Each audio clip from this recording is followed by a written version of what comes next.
Bismillahirrahmanirrahim. Assalamualaikum warahmatullahi wabarakatuh.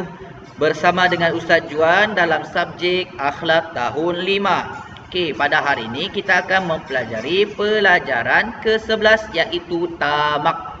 Sifat tamak. Okey, murid-murid boleh buka muka surat 52 hingga 55. Okey, mari kita lihat apa pengertian sifat tamak. Iaitu tamak artinya perasaan ingin memiliki sesuatu tanpa batas yang melebihi keperluan. Apa maksudnya? Maksudnya di sini ialah berusaha memiliki apa sahaja seperti wang, barang dan makanan yang melebihi apa yang diperlukannya. Contohnya perutnya ni kecil tapi dia mau benda yang besar, banyak, tetapi melebihi. Okey. Sifat ini dapat digambarkan seperti kisah anjing dengan bayang-bayangnya. Okey. Ustaz yakin kamu pernah baca sifat anjing dan bayang-bayangnya, yang mana anjing ni dia memperolehi tulang. Bila dia melalui satu jambatan, dia nampak bayang-bayangnya dekat sungai itu. Kemudian dia nampak lagi bayang-bayang anjing yang memegang tulang.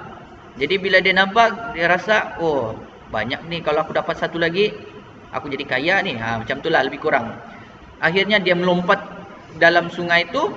Akhirnya tulang pun dia tidak dapat, makan pun tidak dapat, rugi. Okey, Ustaz mau bawa dua kisah berkaitan dengan sifat tamak ni. Iaitu yang pertama, si Korun. Korun ni seorang lelaki yang miskin. Dia suka bersedekah walaupun dia ni miskin, tapi dia tetap bersedekah. Okey. Dia hidup pada zaman Nabi Musa alaihi salam. Pada suatu ketika Nabi Musa alaihi salam bertemulah dengan Korun ni. Korun ni sebenarnya sepupu kepada Nabi Musa alaihi salam. Bila Korun ni Nabi Musa alaihi salam bertemu dengan Korun, Nabi Musa pun mendoakan Korun ini supaya menjadi seorang yang kaya. Akhirnya Allah tunaikanlah permintaan Nabi Musa AS. Dan Nabi Musa AS mengajarkan Korun macam mana mau buat emas. Akhirnya Korun ni mahir, dari masa ke semasa dia berjual emas kan. Sampailah dia menjadi seorang yang kaya. Bila menjadi seorang kaya, Nabi Musa AS mengirimkan dua orang untuk bertemu dengan Korun untuk membayar zakat, untuk meminta hartanya sedikit, untuk dibelanjakan kepada orang miskin. Tapi apa yang dilakukan oleh Korun? Korun dengan sombongnya, dia tidak mau bayar zakat. Dia kata kekayaannya ni hasil daripada usahanya sendiri. Sedangkan dia lupa yang mendoakan dia untuk jadi kaya Nabi Musa alaihissalam.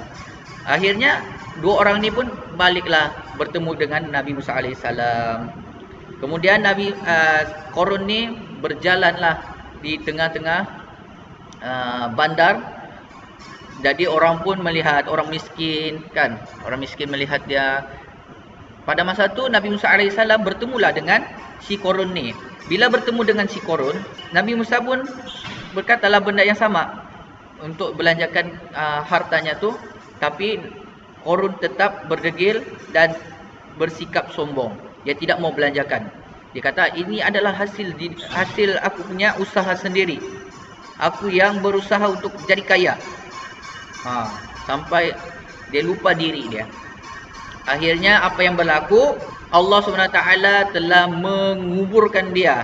Allah menenggelamkan dia bersama dengan hartanya. Okey, sebab itulah pada masa sekarang ni, kalau kita mau cari kalau kita dapat harta daripada tanah ke apa kan, kita panggil harta karun. Sebenarnya Korun, nama seorang lelaki yang hidup pada zaman Nabi Musa AS. Okey, kisah yang kedua pula adalah berkaitan dengan Sa'bah, iaitu seorang lelaki miskin juga, yang mana dia bertemu dengan Rasulullah, meminta dengan Rasulullah untuk menjadi kaya. Okey, tapi Rasulullah sudah pesan dengan dia. Dia minta doa Nabi untuk menjadi kaya. Nabi sudah nasihatkan dia supaya, wahai Sa'bah, diberi sedikit tapi kamu bersyukur, itu lebih baik daripada banyak yang kamu tidak boleh pikul. Nabi sudah pesan dengan Sa'bah. Tapi Sa'bah ni tetap berdegil. Maksudnya dia tidak mau dengar cakap Rasulullah. Dia tidak mau mendengar nasihat daripada Rasulullah. Sampai 3 kali Rasulullah nasihatkan dia dan dia tetap tidak mau. Akhirnya Rasulullah pun berdoa. Allah pun kabulkan doa Nabi Muhammad sallallahu alaihi wasallam. Jadi Sa'bah ni seorang pengembala kambing. Bila dia mengembala kambing, akhirnya kambingnya ni membiak. Akhirnya membiak. Jadilah dia kaya. Bila kambingnya sudah membiak, dia menjadi seorang yang kaya. Saudagar. Bila menjadi saudagar, Nabi SAW mengirimkan 2 orang untuk bertemu Sa'bah untuk meminta zakat. Sa'bah dia tidak mau bayar zakat. Akhirnya mereka berdua pun kembali kepada Rasulullah dan bagi tahu pada Rasulullah. Apa dikatakan Rasulullah? Celakalah kamu Sa'bah. Akhirnya Allah turunkan ayat Quran berkaitan dengan Sa'bah ni, mengatakan supaya Nabi Muhammad tidak menerima zakat daripada Sa'bah. Bila Sa'bah ni dia punya kambing makin membiak, Sa'bah pun bertemu Rasulullah menyatakan untuk membayar zakat. Tapi Nabi SAW kata, Allah melarang aku untuk menerima zakat daripadamu. Sampailah kepada sampai Nabi Muhammad wafat, sampailah kepada khalifah yang ketiga, Sayyidina Uthman dan silap Ustaz. Sa'bah mau bayar zakat, Sayyidina Uthman pun tidak mau terima. Dan akhirnya Sa'bah meninggal dunia. Rugi kan tak? Rugi kan? Harta banyak tapi tidak dapat ditanggungnya. Sedangkan Nabi sudah pesan, harta sedikit kamu bersyukur lebih baik daripada harta yang banyak yang tidak dapat kamu pikul. Gitulah kesudahan. Dan sampailah Sa'bah ni meninggal dunia. Okey, seterusnya kita lihat dalil surah Al-Imran ayat 180 berkaitan dengan sifat tamak. A'udzu billahi minasyaitonir rajim. Wala yahsabanna alladhina yabkhaluna bima atahumullahu min fadlihi huwa khairan lahum bal huwa syarrul lahum sayutawwaquna ma bakhilu bihi yaumal qiyamah. Apa artinya? Artinya, dan janganlah sekali-kali orang yang bakhil dengan harta benda yang telah dikurniakan Allah kepada mereka dari kemurkahannya, menyangka bahawa keadaan bakhilnya itu baik bagi mereka, bahkan ia adalah buruk bagi mereka. Mereka akan digulungkan, yakni disiksa dengan apa-apa yang mereka belanjakan itu pada hari kiamat. Surah Al-Imran ayat 180. Paksa mengelak-ngelak. Okey, kita lihat pula dalil hadis Rasulullah sallallahu alaihi wasallam. La yadkhulul jannah khub wala bakhil wala siul malakah. Artinya, tidak akan masuk syurga orang yang kikir, orang yang tamak dan orang yang jahat dalam menguruskan hartanya. Jadi janganlah jadi seorang yang bakhil atau seorang yang tamak, kerana sifat ini menyebabkan kita tidak boleh masuk syurga. Na'udzubillah min zalik. Janganlah kita jadi orang yang bakhil. Okey, mari kita tengok ciri-ciri orang yang tamak. Apa ciri-ciri orang yang tamak ni? Apa yang ada dalam diri dia ni? Yang pertama, dia suka mementingkan diri sendiri. Orang yang tamak ni dia tidak akan fikir sudah orang lain. Dia tidak fikir sudah mau bersedekah, itu dia tidak fikir sudah. Yang paling penting diri dia. Diri dia cukup, selesa dan rasa diri dia kaya. Kedua, memiliki sifat kedekut dan bakhil. Dia memiliki sifat kedekut dan bakhil ni sebab apa? Dia menyangka diri dia bila dia membelanjakan hartanya menyebabkan diri dia menjadi miskin. Sebab itulah dia jadi kedekut dan bakhil. Yang ketiga, suka mengambil hak orang lain untuk kepentingan diri sendiri. Dia sudah kaya, contohnya dia sudah kaya, tapi dia mau lagi hak orang lain. Yang keempat, menikmati kehidupan dengan tidak mempedulikan sama ada ianya salah atau betul. Yang mana salah tu dia rasa itu betul. Okey. Kemudian keburukan sifat tamak. Okey, orang yang bersifat tamak ni apa yang menjadi impak kepada diri dia? Sifat tamak ni dibenci oleh Allah SWT. Oh, Allah, janganlah jadi sifat tamak sebab Allah sangat benci kepada orang yang bersifat tamak.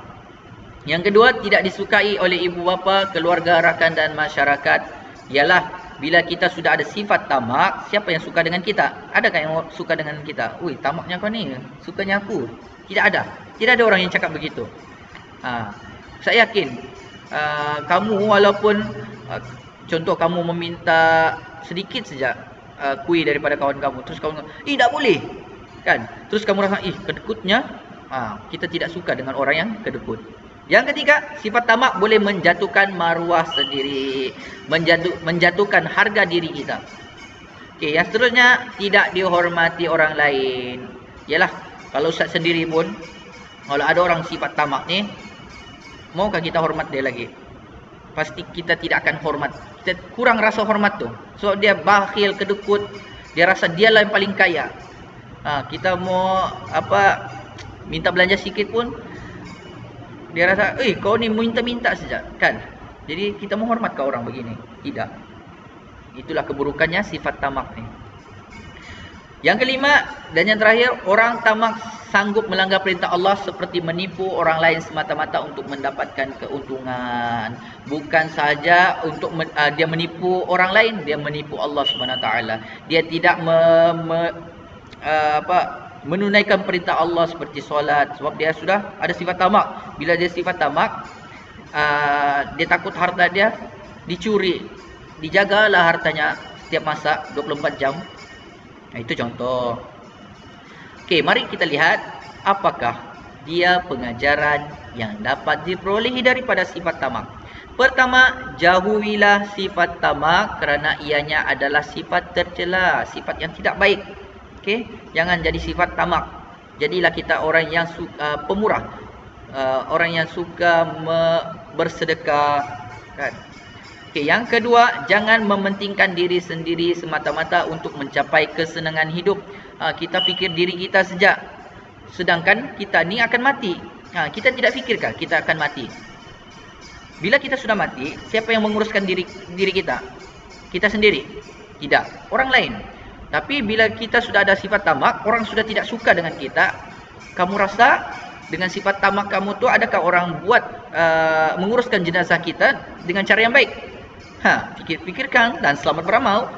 Yang ketiga, didiklah hati agar suka membantu orang lain.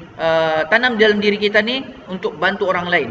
Kita kena yakin bahawa bila kita bantu orang lain, Allah akan bantu pula diri kita. Bila kita membelanjakan RM1, Allah akan ganti dengan RM10. Kita belanjakan RM10, Allah bagi lagi banyak RM100. Begitulah sebaliknya. Jadi itu sahaja apa yang Ustaz ingin sampaikan.